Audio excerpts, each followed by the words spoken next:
자, 이제 146쪽이에요. 146. 저 위에 대항력 내용에서 저당권과의 관계 다 알고 있죠.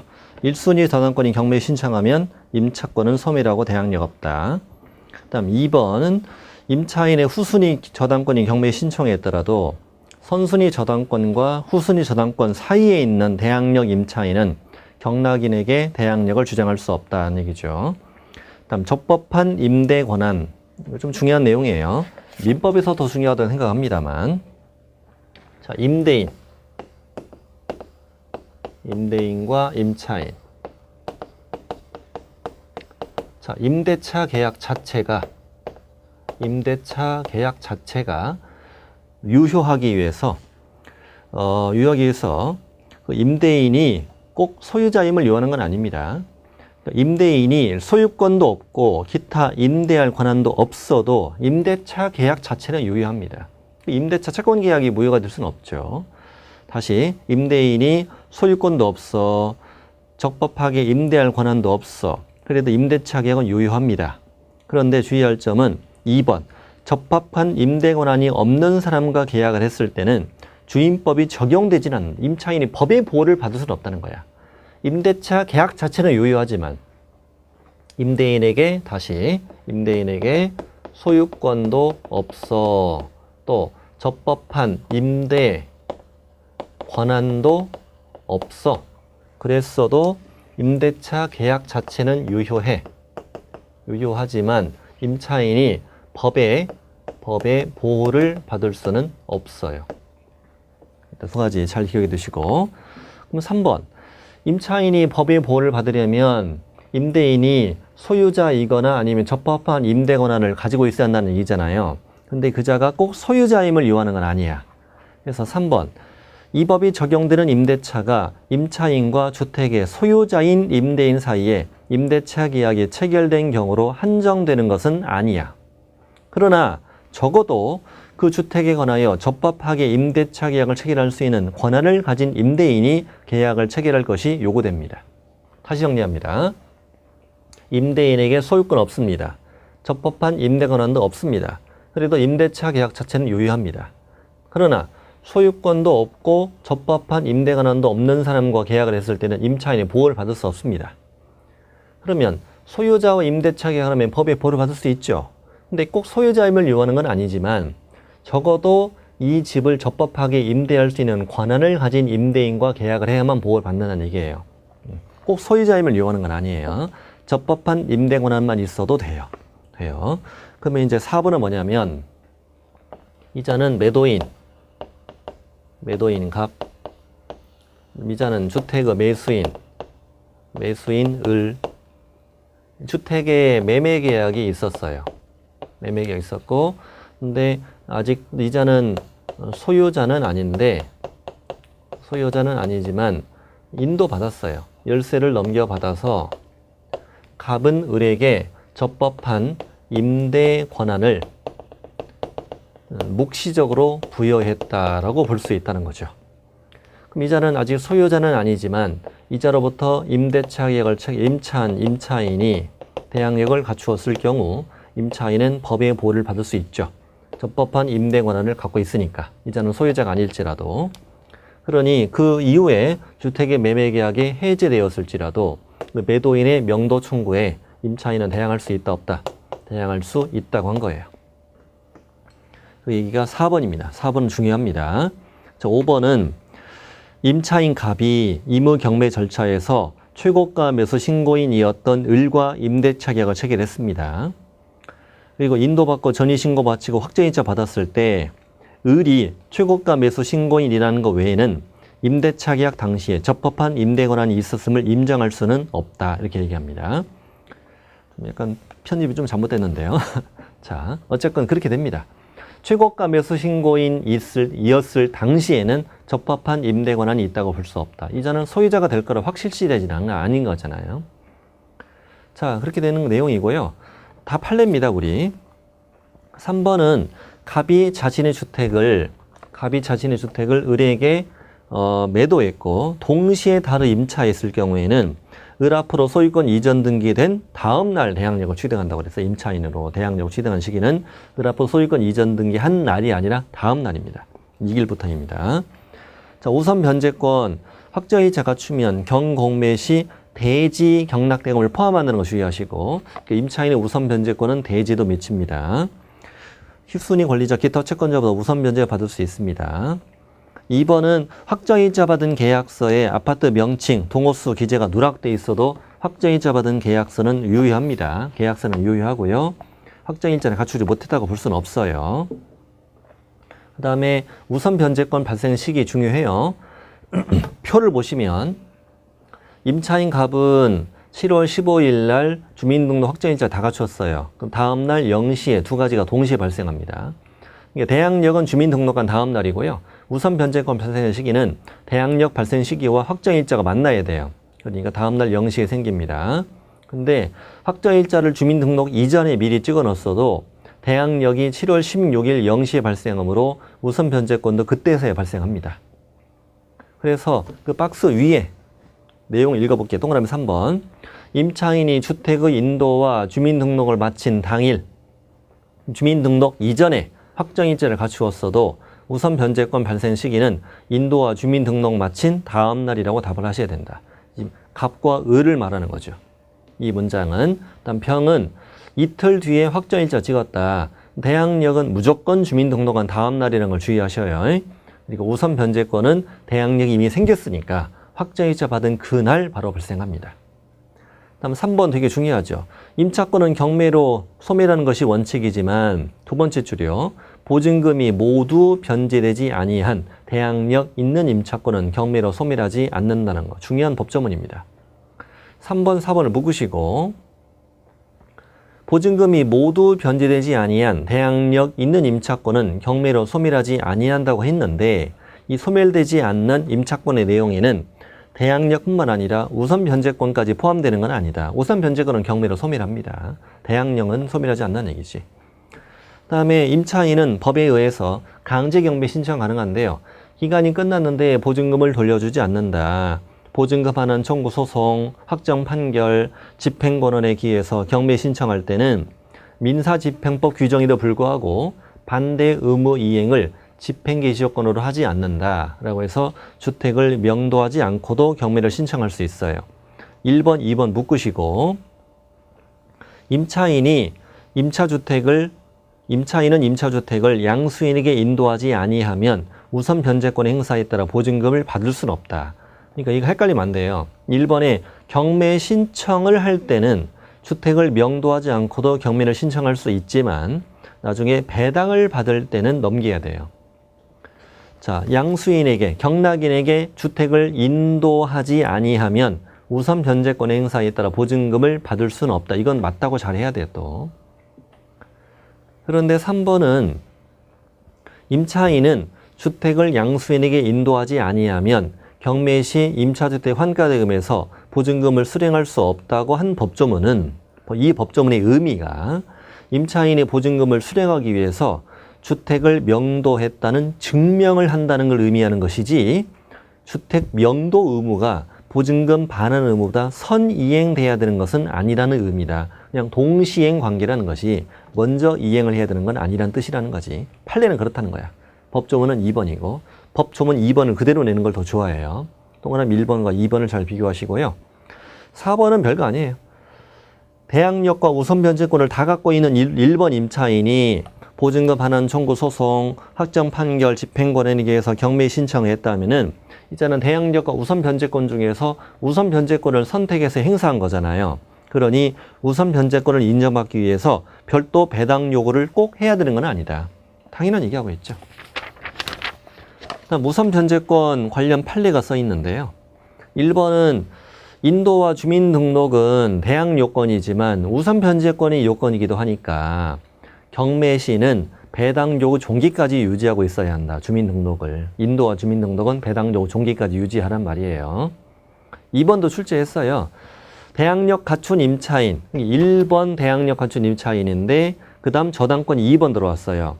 근데 저당권 등기 이후에 보증금을 증액했다는 거지. 그럼 증액 부분은 저당권이 후순이니까 경락인에게 대항할 수 없다고 한 거예요. 그 다음에 3번도 잘 알아야 돼요. 대항력과 우선 변제권을 다 갖고 있는 임대차 계약이 갱신되었어. 재계약했다는 거죠. 그러면 종전 보증금 범위 내에서는 최초 임대차 계약에 의한 대항력 우선 변제권이 그대로 유지되는 건 너무 당연한 얘기예요.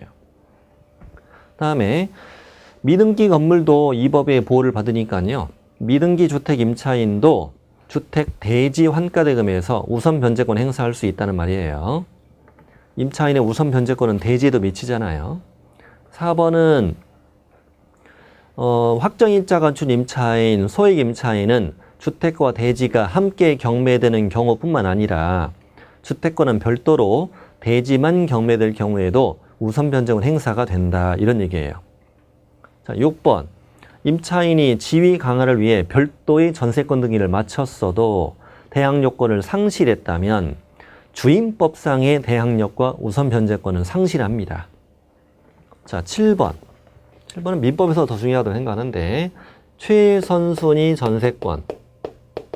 최선순위 전세권자이면서 대항력 갖춘 임차인이었어요. 자, 이자는 두 가지 지위를 다 갖고 있어요. 근데 그 이후에 저당권이 들어왔고 저당권이 경매 신청을 했는데 이자는 뭘로 배당 요구를 했다? 전세권으로 배당 요구를 하였어. 전세권은 매각으로 소멸 하겠지. 저당권도 소멸 하겠지. 근데 전세권이 이자가 보증금이 5천이었는데 경매가 3천으로 된 거야. 그랬을 때 이자는 얼마 배당받고 3천을 배당받고 전세권은 뭐 되고 소멸되지만 전세권으로 인하여 임차권이 소멸되는 건 아니다. 저당권의 선순위 있으니 나머지 배당받지 못한 금액은 임차권으로 대항할 수 있다고 한 거지.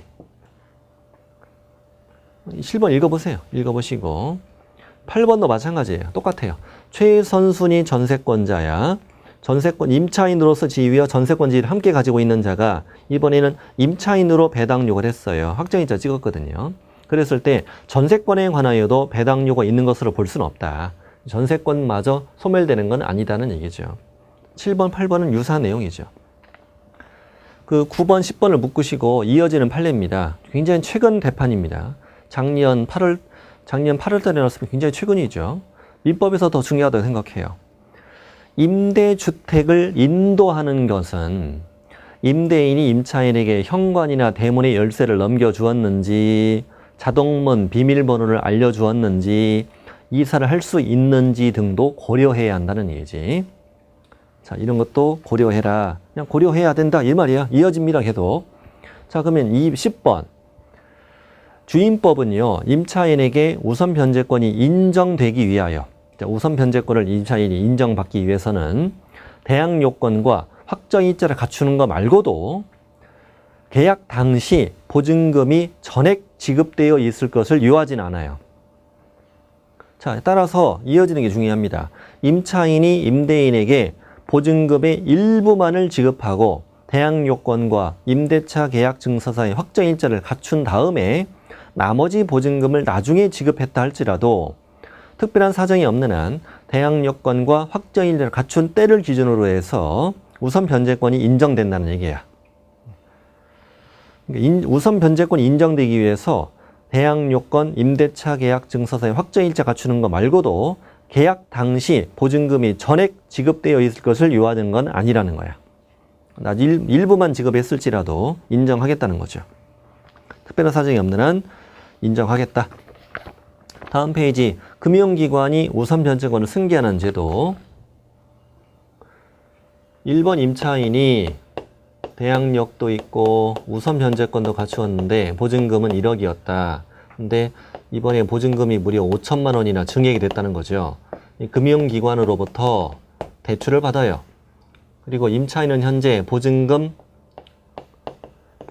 반환 채권 1억 5천을 가지고 있는데, 자, 금융기관에 대출해주고 보증금 반환 채권 이만큼을 계약으로 뭐하고 계약으로 양수한 만큼의 대출해주고 이렇게 이만큼 대출해주고 이 양수한 금액 범위 안에서는 금융기관이 우선 변제권을 뭐한다? 승계한다는 제도예요. 이렇게 해서 금융기관이 1순위 저만큼의 우선 변제권을 갖도록 함으로써 좀 더 저금리로 대출을 해줄 수 있도록 해주는 거죠. 그래서 금융기관 등이 우선 변제권 갖고 있는 임차인의 보증금 반환 채권 이만큼을 계약으로 양수하고 양수한 금액 범위 안에서는 우선 변제권을 승계하도록 하자. 그만큼을 저금리로 대출해 주도록 하자 이런 얘기죠. 다음에 금융기관에게만 이걸 허용하는 거죠. 이때 우선 변제권 승계한 금융기관은 다음의 경우에는 우선 변제권을 행사할 수 없다. 대항 요건 상실했다. 임차권 등기가 말소되었다는 거지. 또 금융기관 등은 우선 변제권을 행사하기 위해서 임차인을 대리대위해서 임대차를 해지할 수는 없습니다. 자, 확정일자를 어디서 받느냐 중요해요. 읍면사무소, 동주민센터, 또 시군구의 출장소, 지방법원, 지방법원의 지원도 되고 등기소도 되고 공증인도 됩니다. 작년에는 공증인법에 따른 공증인이 확정일자를 부여하느냐 이걸 시험에 물었어요. 자, 2번은 확정일자부 작성을 한 얘기예요. 확정일자 부여기관이. 다음 3번도 출제됐어요. 확정일자는 확정일자 번호, 확정일자 부여일, 확정일자 부여기관을 임대차 계약 증서에 표시해주는 방법으로 부여해준다. 또 이해관계에 있는 자는 확정일자 부여기관에 정보 제공 요청이 됩니다. 기억은 임대차 계약을 체결한 당사자가 말하는 거고 니은이 더 중요해요. 임대차 계약을 뭐 할 사람은 체결하려는 자는 임대인의 동의를 얻으면 그 인적사항을 제외한 나머지 항목에 대한 열람 또는 서면 교부 요청이 됩니다. 정보 중 요청이 가능하다는 얘기지. 목적물, 확정일자 부여일, 차임 보증금, 임대차 기간 이런 거예요. 뭐 수수료에 대한 말이고. 다음 페이지. 소액임차인. 소액임차인은 보증금 중 일정액을 담보물권자보다도 우선 변제를 받을 권리가 있다는 얘기잖아요. 네, 모든 임차인이 적용되는 건 아니죠. 자, 첫 번째는 어디? 서울. 서울은 얼마? 1억 이하. 1억 이하. 그 다음에 과밀 억제권역과 광역시 중에 어디만? 인천만. 인천만 8천 이하. 세 번째는 인천광역시를 뺀 나머지 광역시. 광역시 있고 세종시도 여기 있다는 거 주의하시고 세종시 있고 용인, 안산, 김포, 광주는 6천 이하. 그 다음에 네 번째는 나머지 기타 지역과 광역시의 군지역. 광역시의 군지역입니다. 그러니까 인천만 특이하게 서울은 1등, 광역시는 3등입니다. 다시 서울은 1등, 광역시 세종시는 3등, 광역시 중에 인천만 2등, 팔다리는 4등 이렇게 되고요. 과밀은 2등, 여기는 5천 이하 이렇게 되죠. 이럴 경우에 보증금 중 일정액 3분의 1까지 주죠. 지금 3분의 1, 3,400, 그 다음에 2,700, 2,000, 1,700 이렇게 되는 거죠. 이만큼을 보증금 중 일정액 우선 변제해 준다는 거예요. 저 밑에 표에 만들어져 있잖아요. 이거는 보증금 액수만 가지고 따져요. 보증금 액수만 가지고 따진다. 그래서 예를 들어서 서울인데 보증금이 1억이다. 1억이다. 그러면 이자는 경매시 얼마를 3,400까지 선순위 담보물권자보다 우선 변제 받을 수 있습니다. 자, 그렇지만 이자가 보증금이 예를 들어서 1억이다. 네, 월 차임이 이자는 100만 원이다. 그랬을지라도 이자는 소액 임차인에 해당한다는 점을 주의하신다. 차임은 따져 안 따져? 안 따져. 보증금 액수만 가지고 따져요. 보증금 액수 자체가 1억 이하면 무조건 소액 임차인이야. 월 차임은 얼마인지 따지지 않아. 이게 바로 상인법과의 차이입니다. 맨 위에 경매 등기 전에 뭐만 갖추면 돼? 대항 요건만 갖추면 되고 확정일자는 요건이 아니죠. 이럴 경우는 보증금 중 일정액을 담보권자보다도 우선제 받을 수 있습니다. 이때 소액임차인의 보증금 중 일정액의 보유 기준은 주택임대차위원회 심의를 거쳐서 대통령령으로 정하고 대지가액 포함한 주택가액의 2분의 1을 넘지 못합니다. 그리고 소액임차인 범위 기준 이것을 심의하기 위해 어디에? 법무부의 주택임대차위원회를 둔다. 위원장을 포함해서 9명, 15명 위원으로 구성한다. 9월 15일. 그 다음에 위원장은 법무부 차관. 임기는 2년이고 딱 한 번만 연임할 수 있다. 뭐 이 정도만 하시면 될 것 같아. 9월 15일 9명, 15명. 그다음에 오른쪽에는 그 양가로 3번에 있는 건 동그라미 3번, 4번, 5번만 읽어보세요. 판례입니다. 3번만 읽어드릴게. 대지의 저당권 실행으로 경매가 되었다는 거야. 이때 지상건물 임차인은 대지 환가대금에서 소액보증금 우선변제 받을 수 있잖아요. 여기까지는 알고 있죠. 이 법리는 적어도 대지의 저당권 설정 당시 지상건물이 있었어야 저당권자는 예측이 가능하다는 거죠. 그 정도 내용이고요. 밑에 4번은 보증금 감액했어도 정당하게 감액했다면 소액임차로 인정해 주겠다는 말이에요. 5번을 읽어보시고요. 임차권 등기 명령. 임대차 기간이 끝나고 보증금을 받지 못한 상태에서만 신청하죠. 임차인이 단독으로 법원에 신청합니다. 이렇게 해서 임차권 등기 명령에 따라서 등기가 되면 자, 동그라미 2번은 대항력과 우선 변제권을 취득합니다. 없었던 사람은 취득하는 거죠. 그럼 예를 들어서 여기는 대항력, 여기는 우선 변제권. 임차권 등기 명령에 따라 등기가 된 시점이에요. 그 다음에 대항력, 그 다음에 우선 변제권. 이랬을 때 두 개 다 없었다. 두 개 다 발생합니다. 등기되면. 대항력은 있었는데 우선 변제권은 없었다. 있었던 건 유지가 되고요. 없었던 건 생겨. 두 개 다 있었으면은 등기 이후에는 대항력권 상실하더라도 이건 다 유지가 됩니다. 상실되지 않는다. 이게 동그라미 2번 내용이고요. 동그라미 3번은 임차권 등기 명령에 따라 등기된 이후에 그 집에 새로 들어온 임차인은 소액 임차인으로 최우선 변제권은 인정하지 않는 거죠. 4번은 기각 결정에 항고할 수 있고 이 비용은 임대인이 청구할 수 있어요. 다음 금융기관 등도 임차인을 대위해서 임차권 등기 명령을 신청할 수 있습니다.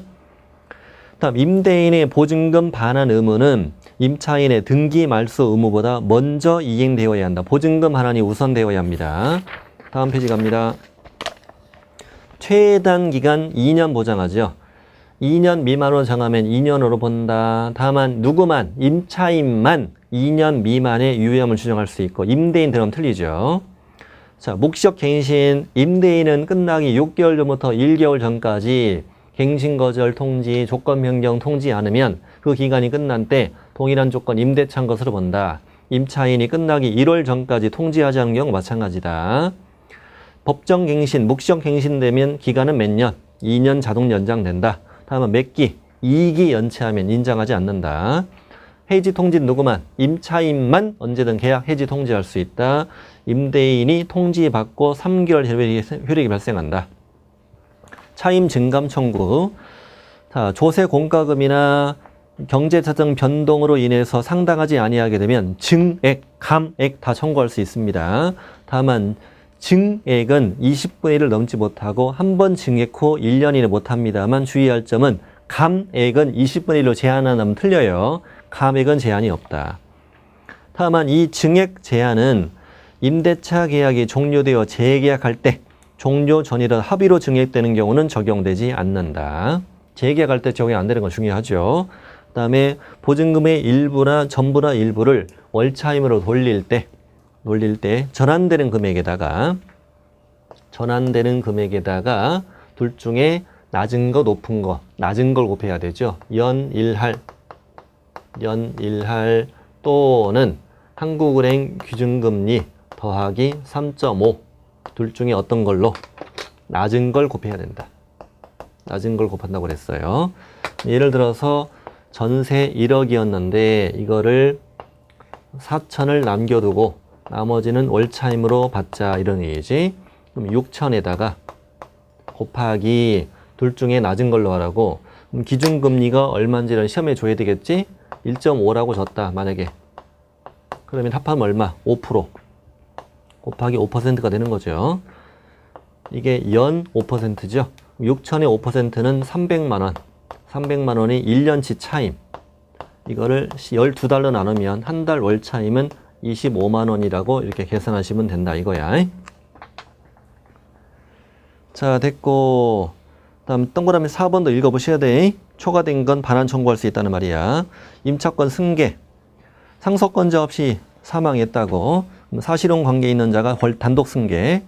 다만 상속권자가 있었어. 근데 가정공동으로 생활하고 있지 않아. 나가 살고 있어. 그러면 상속권자 중에 몇 촌 이내 친족과 2촌 이내 친족과 사실혼 배우자가 공동 승계한다. 나가 살면 공동 승계한다는 얘기야. 그리고 사망 후 한 달 이내 반대세를 표시하면 승계하지 않아. 채권 채무 다 귀속해. 이런 말이야. 표준계약서. 여기는 주임법 법무부예요. 법무부. 그래서 법무부 장관.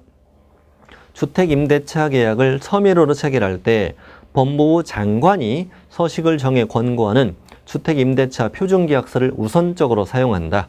다만 당사자가 다른 서식을 사용하고 협의했으면 다른 걸 써도 된다 이거지. 법무부 장관 자리만 주의하시면 되고. 다음 주택임대차 분쟁조정위원회. 분쟁조정위원회. 조정위원회. 몇 글자? 5글자. 조정위원회 5명 이상 30명 이하로 구성하는 5월 30일 만들어졌고요. 대한법률구조공단 지부에는 꼭 둬야 돼. 대한법률구조공단 지부에는 꼭 둬야 되고 각 시도에는 둘 수 있다. 이 두 가지를 잘 기억해야 되고요. 대한법률구조공단 지부에는 꼭 둬야 되고 각 시도에는 둘 수 있다. 왜냐면 모든 지역에 지부가 다 있는 건 아니거든. 강원도에는 없어요. 제주도도 없고. 그래서 각 시도에는 둘 수 있다 이거예요. 밑에 조정사항. 조정사항이 뭐 이걸 다 외우기는 어렵거든요. 읽어만 하세요. 차임 보증금 증감. 충분히 이해할 수 있는 것들이에요. 임대차 기간 분쟁. 보증금. 주택 반환 분쟁. 유지 수선 분쟁. 그 다음에 뭐 대통령령이 정하는 것들은 예를 들어 니을 같은 거 좀 신경 쓸래요? 개업 공인중개사의 보수 등 비용 분담 분쟁 이런 것도 있네요. 이런 거 하나 신경 써주세요. 혹시 모르니까요. 우리 개업 공인중개사와 관련된 내용이잖아요. 이런 것들이 있으면 조정위원회 조정을 신청할 수 있다는 말이지. 위원장 포함해서 몇 명? 5명, 30명, 5월 30일. 그리고 동그라미 5번 중요합니다. 임기는 몇 년이야? 3년. 이 책 다 틀어서 여기만 3년이에요. 3년이고 연임할 수 있어요. 연임할 수 있고 조정위원회는 조정 신청을 받으면 60일 안에 조정을 마쳐야 돼. 다만 부득이한 사정이 있으면 의결을 거쳐서 30일 범위 안에서 연장할 수 있어요. 이게 부득이한 사정이 없는 한 얼마 이내 60일 안에 조정을 마쳐야 한다. 5 이렇게 풀어야 되겠습니다. 숫자 정도는 알아야 돼요. 5명, 30명, 임기는 몇 년? 임기는 3년, 또 60일 안에 맞춰라, 또 30일 범위 안에서 연장도 가능하다 이렇게 돼 있었어요. 숫자가 30, 3년, 6, 3 이렇게 3의 배수가 많네. 그러네. 상임법 갑니다. 상가건물 임대차보호법으로 갑니다. 상임법이 굉장히 중요한 내용이 많죠. 처음에 첫 부분에 헛소리였네. 잘못 썼네요. 상임법 상가건물 임대차보호법. 여기는 환산보증금 제도 중요하죠. 환산보증금 제도. 일단 사업자 등록 대상이 되는 건물에 저게 적용하는데 다음에 환산보증금 범위 안에 있으면 법 전체가 적용되고 환산보증금 초과하면 일부만 적용되죠. 환산보증금 이번에 또 개정됐잖아요. 우리 개정돼 우리 첫 시험이에요. 첫 시험. 자, 서울만 얼마? 6억 1천. 6억 1천 이하. 환산보증금이 뭔지 알죠? 환산보증금이라는 것은 보증금 더하기 차임 곱하기 100이라고 한 걸 말하는 거죠. 환산보증금이 6억 1천 이하면 법 전체를 적용한다. 두 번째, 이번에 좀 개정되기 좀 있잖아요.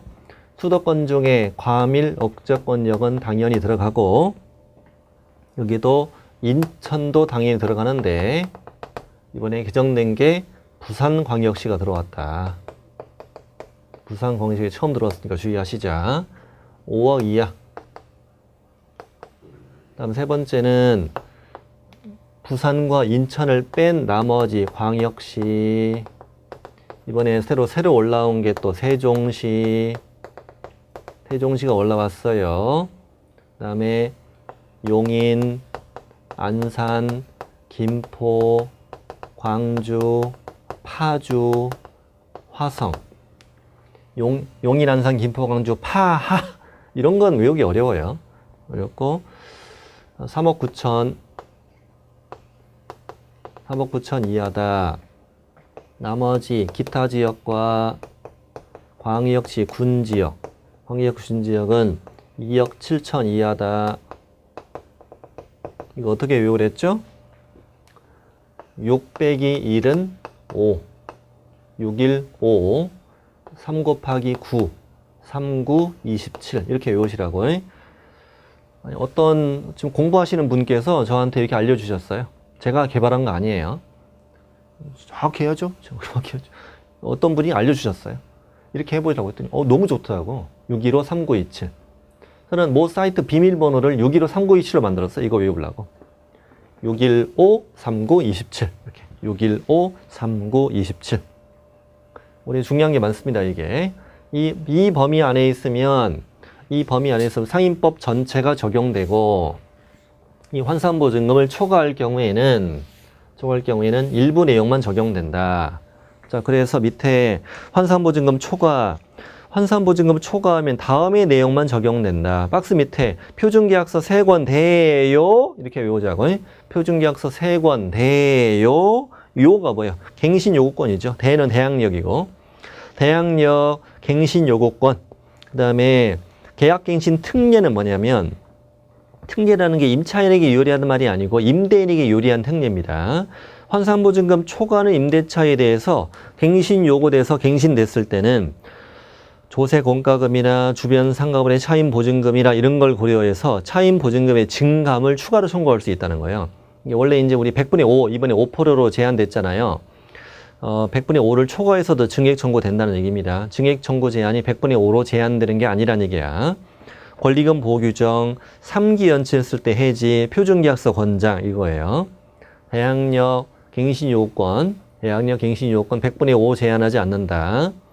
그 다음에 세권, 3기 연체, 권리금 보호 규정, 그 다음에 표준계약서 3권 대요 이것만 적용되고, 다음 페이지 환산보증금은 초과되면은 아래 내용은 아예 적용되지 않는다.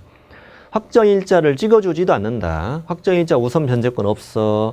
금융기관 우선 변제권 승계하는 제도는 당연히 없지. 임차권 등기 명령 신청도 안 돼. 3번 같은 거 중요해요. 1번, 3번 같은 거 중요해요. 다음 최단 기간 1년 보장. 1년 미만으로 정했을 때 1년으로 본다. 이거 적용 안 돼. 적용 안 되고, 묵시적 갱신은 민법 적용돼. 민법이 적용됩니다. 묵시적 갱신된 경우에 그 계약 해지 있잖아. 계약 해지 통지는 민법 적용한다고. 임차인이 하면 1개월, 임대인이 하면 6개월 이거 있잖아요. 네. 자, 이런 거 민법 적용되고, 100분의 5로 제한되지 않아. 월차임 전환할 때 산정률 제한 이거 다 적용 안 돼 이거야. 아무튼 표준계약서 3권 대요 말고는 적용 안 돼. 그래서 밑에 양그릇 3번에다가 제가 예상 지문을 넣어놨어. 우리 기본수보다 더 자세히 넣어놨습니다. 환산보증금 초과될 때 나올 수 있는 지문 한번 예상해보자. 임차인은 갑입니다. 이번엔 또 임차인을 갑이라고 썼네. 임차인을 갑이라고 썼고, 임대인은 을이라고 썼고, 보통 시험에는 임차인을 갑, 임대인은 을이라고 주거든요. 자, 1번. 임차인 갑은 대항력관 갖추고 확정일자 받으면 건물에 대하여 저당권 취득한 정보다 경매 절차에서 보증금 우선 변제 받을 수 있다 하면 틀려요. 환산보증금 초과될 경우는 확정일자를 찍어주지도 않고 우선 변제권도 없다고. 내가 1번이고 얘가 2번이 저당권 2번이라도 2번보다 우선 변제 받을 리가 없어. 그 다음 임대차 종료되고 보증금이 반환되지 않는 경우 갑은 법원에 임차권 등기명령 신청할 수 없다. 그럼 맞아. 임차권 등기명령이 안 되니까요. 그 다음에 갑을이 계약기간을 정하지 않은 경우 그 기간을 1년으로 본다. 틀려. 그런 거 제도가 적용 안 된다고. 아까 5가지 말고는 적용 안 된다고. 그 다음에 둘 사이 임대차 기간을 6개월로 정했을 때 임대인은 그 기간이 유효함을 주장할 수 있다고 해도 맞아요. 원래 1년 미만의 유효함은 임차인만 주장할 수 있잖아요. 근데 여기는 임대인도 주장할 수 있어요. 임대인도 그 기간이 유효함을 주장할 수 있어요. 그 다음에 을로부터 X 건물을 양수한 병은 지금 건물을 산 거죠. 이때 임대인 지위 승계한 것으로 본다. 왜? 임차인은 대항력 인정되니까 맞고. 그 다음에 임차인의 계약갱신 요구권은 최초 기간을 포함해서 전체 5년 초과하지 않는 범위 내에서 행사할 수 있다. 맞죠? 갱신 요건이 있다는 얘기예요. 그 다음에 임차인의 연체 차임액이 2기에 달했을 때 임차인은 계약을 해지할 수 있다. 이거 잘못 썼네요. 갑하고 을을 잘못 썼다. 갑, 을 자리를 잘못 썼네요. 앞에 있는 을을 갑이라고 쓰세요. 죄송합니다. 그 다음에 뒤에 있는 을은 갑은 을이라고 쓰세요. 뭐 이게 중요한 건 아니죠, 사실은. 임대인이 연체할 일 없으니까. 자, 다시 합니다. 임차인 갑의 연체 차임액이 2기에 달했을 때 임대인 을은 임대차 계약을 해지할 수 있다. 이렇게 나와야 되죠. 그러면 틀립니다. 3기죠, 3기. 자리가 바뀌었어요. 죄송합니다. 양가로 4번은 전대인, 즉 임차인과 전차인 사이에도 적용되는 규정. 지금 갱신 요건은 중요합니다. 갱신 요건 중요해요. 임대인 동의 받아서 전차인은 임차인이 행사할 수 있는 기간 안에서 임차인을 대위해서 갱신 요구할 수 있다. 이거 중요하고요. 그다음에 계약갱신의 특례, 이것도 적용돼요. 환상보증금 초과는 임대차에서, 환상보증금 초과는 전대차였는데 갱신 요구해서 갱신했다는 거죠. 이때는 여러 가지 경제재정 변동 이런 걸 고려해서 차임 보증금의 증감을 100분의 5를 초과해서 증액 청구할 수 있다는 말이에요. 그 다음에 전차인의 연차 차임액이 3기에 달했을 때 전대인은 계약 해지할 수 있다도 적용됩니다. 다음에 환상보증금 범위 안에서 증액 청구 제한도 적용되고 월차임 산정률 제한도 적용되는데 주의할 점은 권리금 보호 규정은 전차인은 보호받지 못한다는 거. 전차인에게는 권리금 보호 규정이 없다는 건 좀 주의하셔야 됩니다. 1번 중요하고요. 동그라미 1번. 3번도 좀 신경 쓰시고 3번도. 그 다음에 맨 밑에 권리금 보호 규정인 전차인에 적용되지 않는 거 중요합니다. 어쨌든 지금 좌우 페이지 매우 중요한 파트예요. 여기. 환산보증금 615, 3927. 예를 들어서 서울인데 보증금이 1억이다. 월 차임이 500만 원이면 법 전체를 적용받죠. 환산보증금 이하죠. 월 차임이 600이다. 그럼 7억 되는 거죠. 7억일 때 환산보증금이 초과되는 거다 이거지. 초과되는 경우다. 잘 정리해 두셔야 됩니다. 강의를 다시 들어서라도 이 부분은 다시 들어서라도 정리를 잘 해 두셔야 됩니다. 문제가 되게 어려워요. 이쪽이 문제를 풀면. 정확히 외우지 않으면. 다음 페이지 대항력 사업자 등록 신청 다음날 대항력 생긴다. 모든 임차인에 다 적용되죠. 우선 변제권은 확정일자는 어디서만 찍어준다는 거.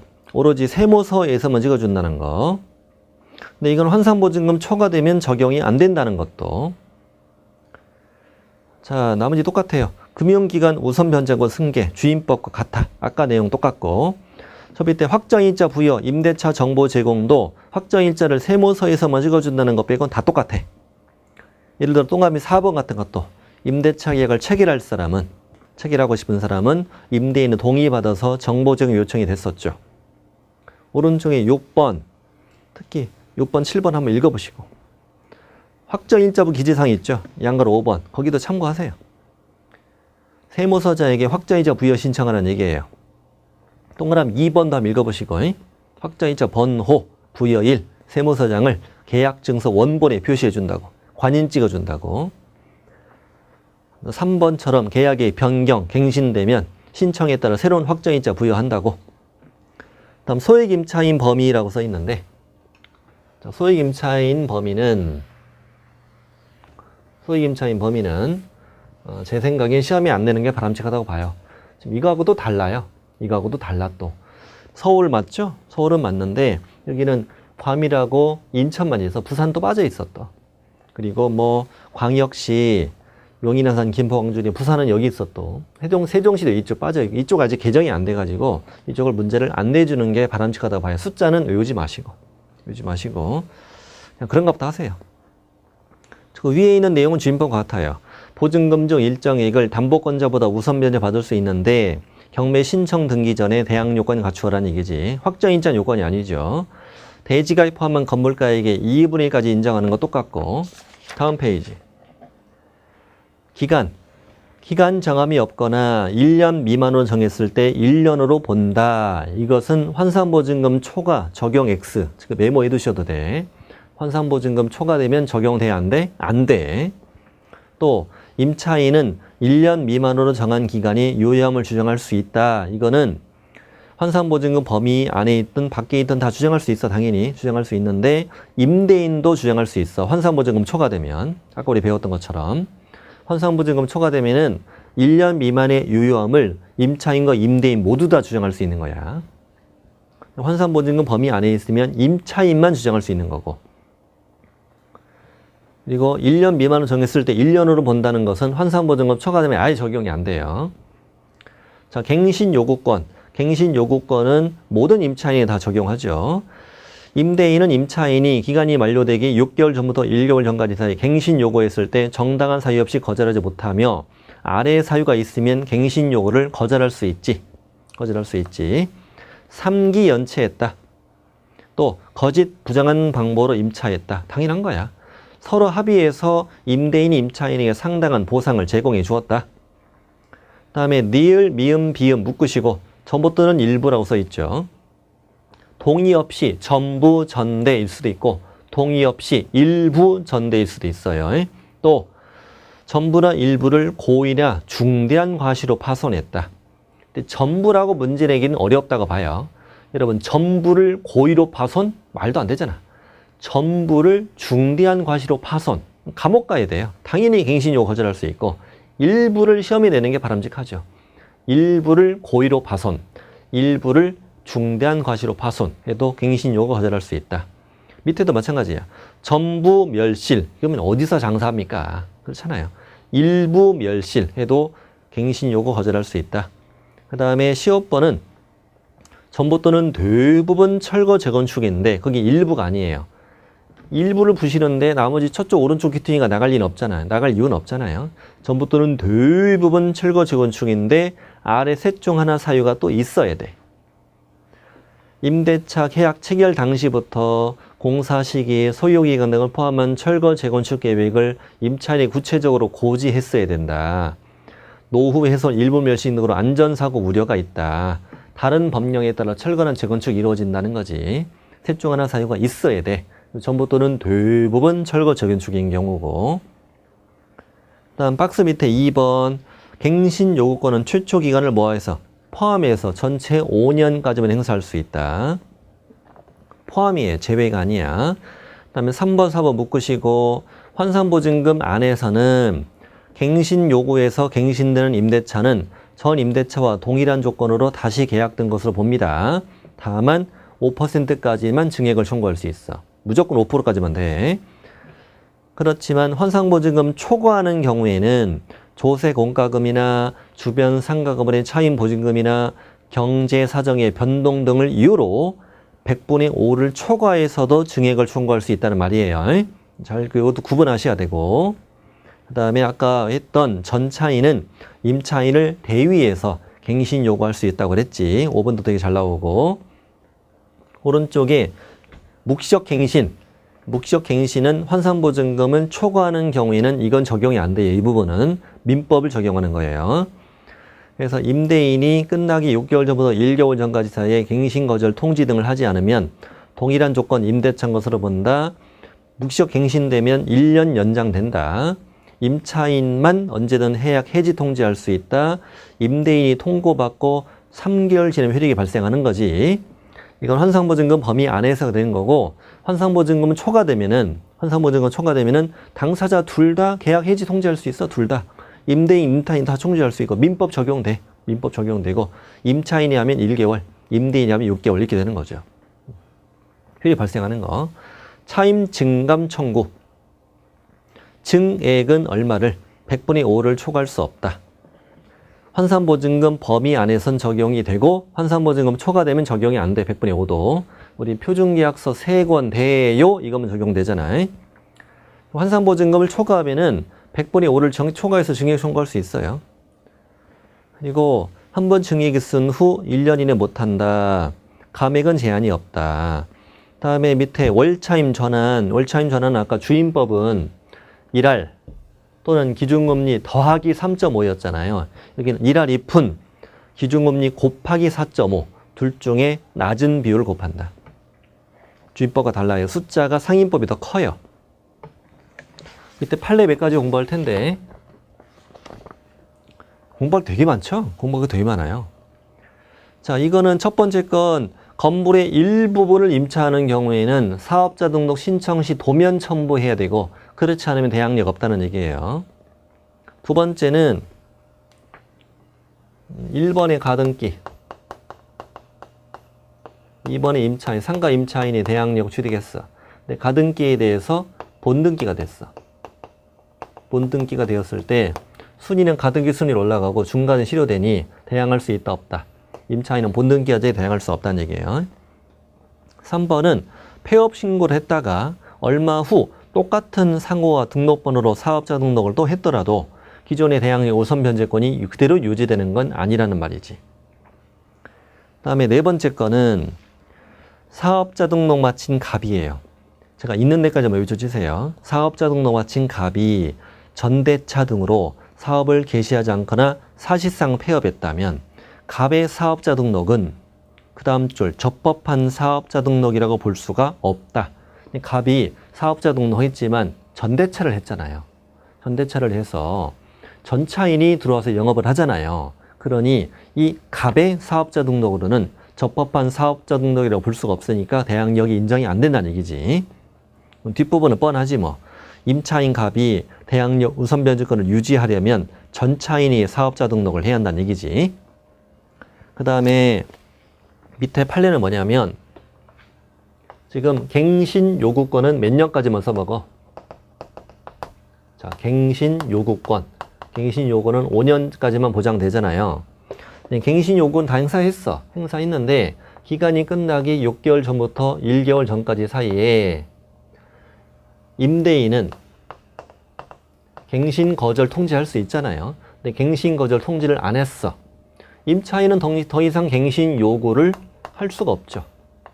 둘 다 아무 말이 없었어요. 그럼 그 기간이 끝난 때에 동일한 조건으로 다시 임대차한 것으로 본다. 그럼 이제 1년 연장이 되는 거잖아요. 1년 연장이 되는데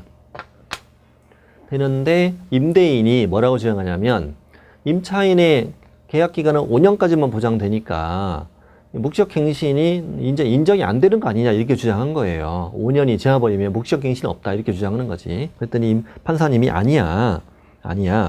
법정갱신과 즉 묵시적갱신과 갱신 요구제도는 서로 내용을 달리하는 거라고. 그러니 갱신 요구권에 관해서는 5년으로 제한하지만 법정갱신에 대해서까지 5년으로 제한하는 것은 아니다. 이 법정갱신, 묵시적갱신 되는 경우는 5년을 넘을 수도 있다는 거야. 예를 들어서 묵시적갱신이 되는 경우에도 전체 기간은 5년을 초과할 수 없다. 그럼 틀리는 겁니다. 틀리는 겁니다. 그 다음에 상가 건물의 공유자인 임대인이 임차인에게 갱신 거절 통지하는 행위는 이건 계약 해지와 같이 임대차를 종료시키는 것이니 공임을 관리 행위에 해당하여 이것도 지분 과반수를 결정해야 된다는 얘기예요. 그 다음 판례는 읽어드릴게요. 저도 중요하다고 생각하지는 않습니다. 자, 임차인이 대항력과 우선 변제권을 취득했는데 목적물의 소유권이 제3자에게 양도됐다. 이 건물이 팔렸어. 건물이 팔렸다는 거죠. 그래도 나는 뭐 어차피 새로운 소유자에게 대항할 수 있는 거죠. 대항력 가지고 있으니까. 그런데 두 번째 줄이요. 새로운 소유자와 임차인이 종전 임대차 계약의 효력을 소멸시키려는 의사로 별개의 임대차 계약을 새로이 체결한 경우, 여기까지 핵심입니다. 새로운 소유자와 임차인이 종전 계약의 효력을 소멸시키려는 의사로 별개의 임대차 계약을 새롭게 했다면 특별한 사정이 없는 한 임차인은 종전 임대차 계약을 기초로 발생했던 대항력 우선 변제권 등을 새로운 소유자에겐 주장할 수 없습니다. 그럼 이건 새로운 계약으로 인정을 하겠다는 얘기지. 새로운 계약을 인정하겠다는 얘기예요. 그 다음 거는 뭐냐면 임대인이 이렇게 이제 아직 5년이 되기 전이면 자, 어쨌거나 이전 처음에 2년 계약을 했는데 몇 년까지는 보장돼요? 5년까지는 보장되잖아요. 근데 임대인이 갱신 거절 통지를 했더라도 이 말이야. 갱신 거절 통지를 했더라도 그 상인법상 정당한 사유가 없다면은 임대인의 갱신 거절 통지 선후와 관계없이 갱신 거절을 임대인이 먼저 했더라도 임차인의 갱신 요건 행사로 종전 임대차는 갱신되는 거예요. 갱신되는 겁니다. 자, 그럼 문제 없고요. 또 이어집니다. 임차인이 계약 갱신 요구권을 행사했어요. 행사했는데 임대인과 임차인이 종전 임대차 기간이 만료할 무렵 신규 임대차 계약의 형식을 취했어요. 보증금을 더블로 올렸어. 차임을 죄송합니다. 월세를 더블로 올려가지고 200인데 400으로 올려가지고. 왜냐하면 임대인이 뭐라고 그랬냐면은 이게 한 3년 정도라고 할게요. 한 3년 정도 되는데 상황을 좀 설명해 드려야 돼요. 임대인이 뭐라고 그랬냐면 이때 차임이 200인데 400으로 올려주지 않으면 너는 5년 되는 때 너는 내가 널 반드시 쫓아낼 거야. 이렇게 협박을 하는 거야. 너 2년밖에 안 남았다. 잉? 반드시 쫓아낼 거야. 원래는 몇 프로로 제한하지만 5%로 제한하지만 5%면은 10만 원이잖아요. 10만 원인데 400으로 올려주지 않으면 너 내가 5년 때 반드시 쫓아낼 거야. 그래서 지금 새롭게 계약하자. 그랬던 거야. 임차인이 뭘 이미 했는데 갱신 요구를 이미 했음에도 신규 임대차 계약 형식을 취해서 계약을 한 거예요. 지금 더블 올려가지고. 그랬을지라도 판례가 뭐라고 하냐면 맨 끝에 이를 종전 임대차 계약에 관한 재계약으로 인정하지 않겠다. 갱신 요구가 된 거다는 거야. 갱신 요구에서 갱신됐다는 거지 재계약으로 인정하지 않겠다는 거야. 갱신 요건을 이미 행사했기 때문에.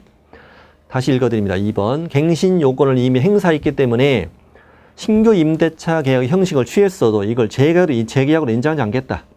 그 위에 있는 판례는 저 위에서 두 번째 거는 뭐였냐면은 새로운 소유자의 임대인이 종전 계약의 효력을 소멸시키려는 의사가 분명히 있었죠. 그래서 이렇게 새롭게 계약을 했다면 이거는 재계약으로 인정했잖아. 종전 계약의 대항력 우선 변제권을 인정하지 않았죠, 지금. 인정하지 않았는데, 이거는 갱신 요구를 했는데, 신규 임대차 형식을 취했어도 이걸 재계약으로 인정하지 않겠다. 그러니, 3번. 상인법에 따른 증액비율을 초과해서 증액된 차임은 부당이력 반환 청구할 수 있다, 이거야. 더블 올린 거, 190만원씩 계속 더 지급했던 거 반환 청구할 수 있다. 이런 내용이었어요. 1번하고 3번 정도가 저는 중요하다고 봐요. 그 다음에 밑에 있는 판례는 뭐냐면 상인법에서 서울에서 소액 임차인이 환산보증금 액수 6,500 이하거든요. 6,500 이하예요. 그러면 보증금이 1,500, 월차임은 50 정도예요. 상인법은 소액 임차인을 따질 때도 환산보증금으로 따지거든요. 따져요. 그런데 이제 지하상가였는데 이렇게 세 칸이에요, 세 칸. 근데 동일인 소유예요. 동일인 소유인데 이 갑이라는 임차인이 동일한 임대인에게서 세 칸을 다 임차했는데 툭 터서 동일한 사업장으로 이용한 거예요. 그런데 지금 보증금이 6,500에다가 월차임이 1,500인 거야. 아니, 150인 거야. 150이. 일단 소액 임차인 아니잖아요. 소액 임차인 이렇게 따지는 거니까. 그래서 어떻게 썼냐? 이렇게 6,500 하지 말고 4,500 할게요. 4,500. 이렇게 했어요. 이렇게 했을 때 이거를 1,500에 50짜리로 3장을 쓴 거예요. 이렇게 3장. 3장을 나눠 썼다는 거예요. 이렇게. 그랬을 때 과연 소액 임차를 인정하겠느냐 하는 거지, 이게. 그랬더니 아니랴. 수개의 구분 점포를 동일한 임대인에게서 임차하여 하나의 사업장으로 사용하면서 단일한 영업을 했다는 거야. 그랬다면은 맨 끝에 구분 점포 전부에 관하여 상인법에 따라 환산한 보증금의 합산액을 기준으로 소액임차인 범위를 판단하겠다는 얘기예요. 최근에 나온 판례긴 한데 별로 중요하다고 생각하진 않아요. 개인적으로는. 뭐 어려운 말 아니고 이해를 해주셔야 돼요. 그 다음에 밑에 거는 임대인이 일방적으로 차임을 인상할 수 있고 상대방은 이의를 할 수 없다고 약정했다면 임차인에게 불리한 규정이므로 효력이 없다는 거지. 무효다 이거야. 자, 그리고 밑에 거 읽어볼게요. 최근 판례예요. 자, 상가 건물을 여러 사람이 공유하고 있다가 이를 분할하기 위한 경매 절차에서 건물의 소유자가 바뀐 경우에도 양수인 임대인 지위를 승계하겠지. 그런데 임차 건물의 소유권이 이전되기 전에 이미 발생한 연체 차임 또 관리비 등은 별도 채권 양도 절차가 없는 한 원칙적으로 양수인에게 이전되지 않는 거래. 그래서 임대인만이 임차인에게 청구할 수 있다고 돼 있네요. 그렇구나. 그래서 소유권이 이전되기 전에 경매를 했잖아. 경매. 소유권 이전되기 전에 이미 발생한 연체 차임, 관리비 등은 별도 채권 양도 절차가 없다면 양수인에게 이전되지 않는다는 거야. 그래서 임대인만이 임차인에게 청구할 수 있다는 거지. 자, 권리금 제도. 권리금 제도는 양거로 2번으로 바로 내려가시면 돼요. 양거로 2번으로. 자, 임대인, 다음 임차인, 다음에 얘는 임차인, 임대인, 다음에 이제 신규 임차인. 자, 임대차 기간이 끝나기 얼마 전부터 3개월 전부터 임대차 종료 시까지 임차인이 신규 임차인을 찾아서 임대인에게 소개시켜 주죠. 그럴 경우에 자, 권리금 받기로 이제 권리금 계약을 하고 임대인은 정당한 이유 없이 이 권리금 지급받는 걸 방해하면 안 되고 정당한 이유 없이 신규 임차인과 임대차 계약을 하는 걸 거절하면 안 된다는 거지. 종료되기 석 달 전부터 종료 시까지 임대차 기간이 끝나기 석 달 전부터 종료 시까지 권리금 계약을 방해해서는 안 된다. 원칙 방해해서는 안 된다. 기억번은 임대인이 신규 임차인에게 나도 권리금 줘라. 권리금 요구 수수. 나도 줘. 이거죠. 나도 줘. 기억나죠? 이거 우리? 야, 나도 줘라. 나 안 주면 못 들어온다. 두 번째. 신규 임차인으로 하여금 임차인의 권리금을 지급하지 못하게 하는 행위. 야, 주지 마. 야, 주지 마. 첫 번째는 뭐? 나도 줘. 두 번째는 주지 마. 이거죠. 주지 마. 세 번째는 디귿번 맨 끝에. 현저히 고액과 차임과 보증금 요구하는 행위. 너부터는 따블이야. 이거죠. 네 번째는 정당한 사유 없이 신규 임차인과 임대차 계약을 체결을 거절하는 행위. 넌 내 스타일이 아니야. 이 네 가지입니다. 별로 중요한 건 아니야, 사실은. 뭐 어쩌라고. 뭐 쉬운 내용이잖아. 나도 줘. 요구 수수. 나도 줘. 지급하지 못하게. 주지 마. 현저히 고액 차임 보증금. 너부터는 따블이야. 정당한 이유 없이 이자와 계약 거절하는 것. 넌 내 스타일이 아니야. 이거 하면 안 된다고. 그럼 2번. 임대인이 이걸 위반하여 임차인에게 손해가 발생했다면 손해배상 책임이 있겠지. 이때 손해배상액은 신규 임차인이 임차인에게 지급하기로 한 권리금, 이걸 부풀릴 우려가 있으니까 이걸 지급하기로 한 권리금과 종료 당시 평가된 권리금 중에 어떤 걸로? 낮은 걸로 해야 된다. 이걸 부풀릴 우려가 있으니까 낮은 걸로. 시효는 몇 년으로? 3년. 종료되고 3년이 행사할 수 있다. 자, 뒤로 갑니다. 갱신요구 거절 사유. 갱신요구의 거절 사유가 한 가지만 있어도 3기 연체, 부정한 방법으로 임차, 서로 합의해서 보상을 제공했고 동의 없이 전부나 일부 전대, 전부나 일부를 고의나 중대한 과실로 파손, 전부나 일부가 멸실, 전부 또는 대부분 철거충 이런 것들 하나만 있어도 임대인은 임차인이 신규 임차인으로부터 권리금 받지 못하게 막을 수 있다. 이게 중요합니다. 그 다음에 임대인이 신규 임차인과 정당하게 계약을 거절할 수 있는 사유죠. 두 번째는 신규 임차인이 보증금 차임을 지급할 자력이 없는지 어떻게 할 때? 그리고 의무를 위반할 우려가 있다는 거지. 의무를 위반했는데 어떻게 하는 거야? 디귿번이 중요하죠. 1년 6개월 이상 영리 목적을 사용하지 않았다. 18개월, 1년 6개월 이상 영리 목적을 사용하지 않았다. 그 임대인이 임대인은 신규 임차인과 계약을 거절할 수 있다. 또 임대인이 선택한 신규 임차인이죠. 임대인이 선택한 신규 임차인과 임차인이 권리금 계약하고 권리금 받았다면 임대인은 임차인이 주선한 신규 임차인과 계약을 거절할 수 있다. 이런 말이죠. 자, 권리금 적용되지 않는 경우, 권리금 보호 규정이 적용되지 않는다는 건 권리금 못 받는다는 말이 아니라 니들이 알아서 하라는 얘기지. 대규모 점포, 준대규모 점포, 국유재산, 공유재산, 그 다음에 표준계약서, 표준 권리금 계약서 권장은 누구? 국장. 이렇게 외우시랬죠? 국토부 장관의 기역, 권리금도 기역. 국토부 장관은 표준 권리금 계약서 정해서 권장할 수 있다. 그 다음에 국토부 장관은 권리금 감정평가 절차 방법 기준 고시할 수 있다. 상가 임대차 표준계약서는 법무부 장관입니다. 권리금만 국장이에요. 아까 주택임대차 표준계약서도 법무부 장관이었지, 상가금 임대차 표준계약서도 법무부 장관이 권장할 수 있다. 3기 연체 해지 이런 얘기고. 자, 다 했어요. 다 있고 한 가지만 더 하고 마칠게요. 아까 우리 155쪽에 있었던 거 다시 한번 복습하겠습니다. 이쪽이 좀 어려우니까 155쪽 다시 155쪽. 자, 이렇게 환산보증금을 뭐 한다? 환산보증금을 초과하는 경우에는 딱 5가지, 6가지만 인정된다고. 표준계약서,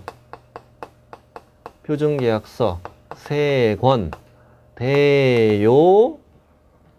자, 법무부 장관은 상가건물 임대차 표준계약서를 정해 사용을 권장할 수 있다. 환산보증금 초과돼도 5. 3기까지 연체해야 계약 해지할 수 있다는 환산보증금 초과돼도 5. 방금 배웠던 권리금 보호규정, 환산보증금 초과된 임차인도 다 보호받을 수 있다고. 그 다음에 대항력 인정된다고. 범위에 관계없이. 환산보증금 범위에 관계없이 갱신 요구 다 인정된다고. 이것만 인정된다고. 그러니 155쪽 저 위에 환산보증금을 뭐하면, 환산보증금을 초과해버리면은 확정일자 우선 변제권 인정돼야 안 돼? 안 돼. 환산보증금은 초과되면은 1번 임차인이 대항요건 갖추었어. 근데 2번 저당권 있어. 경매될 때 저당권보다 우선 변제 받을 수 있다? 없다? 없다. 그 다음에 금융기관 우선 변제권 승계 당연히 인정 안 되겠지. 임차권 등기 명령 기간이 끝나면 보증금 안 주는데 보증 기간이 끝나면 임차권 등기 명령 신청할 수 있다? 없어. 이거 적용 안 된다. 밑에 지문과 같이 보시면 돼요. 지문 2번이죠. 임대차 종료되고 보증금이 반환되지 않는 경우 임차인 갑은 법원에 임차권 등기 명령 신청할 수 있다. 그럼 X. 신청할 수 없다. O.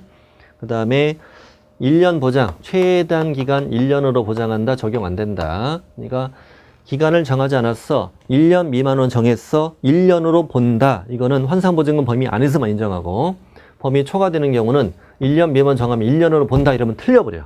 틀립니다. 아까 3번 지문, 밑에 3번 지문처럼. 그 다음에 4번 볼게요. 4번. 갑과 을 사이에, 밑에 지문이요. 갑과 을 사이 임대차 계약 기간을 6개월로 정했을 때 임대인도 그 기간에 유효함을 주장할 수 있다고요. 임차인과 임다인 다 주장할 수 있어. 다 주장할 수 있습니다. 그 다음에 묵시적 갱신, 상인법 적용 안 된다고. 민법 적용된다고요. 민법 적용됩니다. 자, 그리고 밑에 5번 지문.